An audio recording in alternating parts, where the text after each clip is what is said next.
तुम्हालाही वरण भाताचा बेत खूप आवडतो का माझ्यासारखा? मग हा व्हिडिओ तुमच्यासाठीच आहे. तर आजच्या रेसिपीमध्ये आपण वरणाला तडका कसा द्यायचा हे बघणार आहोत. चला तर लगेच सुरुवात करूयात. तर ही डाळ आहे 1 वाटी, जी की कुकरला 3 शिट्ट्या लावून शिजवून घेतलेली आहे आणि या भांड्यामध्ये काढून घेतली आहे.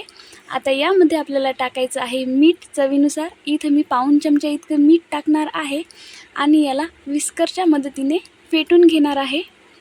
अगदी प्लेन असं फेटून घ्यायचं आहे आपल्याला आणि पाणी न टाकताच अगोदर आपल्याला हे फेटून घ्यायचं आहे, म्हणजे आपली डाळ अगदी प्लेन अशी फेटल्या जाते. पाणी टाकलं तर त्यामध्ये डाळ तशीच राहते. तर आता गरम पाणी यामध्ये थोडंसं टाकून अजून एकदा फेटून घेऊयात. तर तुम्ही बघू शकता ही किती छान अशी प्लेन डाळ बनलेली आहे. आता थोडंसं पाणी टाकून ही डाळ बाजूला ठेवूयात आणि तडका बनवायला घेऊयात. तर इथे तडका पॅनमध्ये मी टाकणार आहे तूप. तूप नसेल तर तुम्ही तेल पण टाकू शकता, पण तुपाचा जो स्वाद येतो ना तो अजिबात तेलाने येत नाही. तर इथं मी घेतलेलं आहे 4 ते 5 चमचे तूप आणि यामध्ये टाकायचं आहे मोहरी.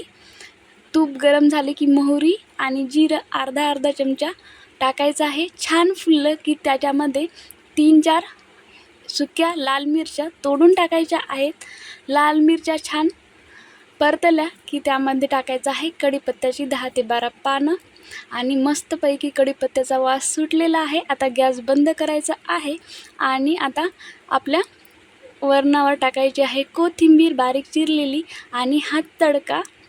तर अगदी झणझणीत असा तडका बसलेला आहे आणि आपलं तयार आहे वरण भाताबरोबर खाण्यासाठी. तर हा भात मी डाळीबरोबर शिजवून घेतला होता.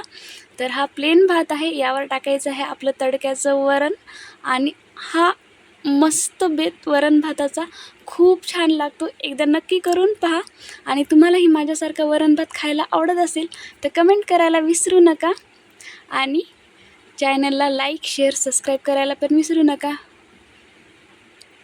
तर हा व्हिडिओ तुम्ही शेवटपर्यंत पाहिला त्यासाठी खूप खूप धन्यवाद.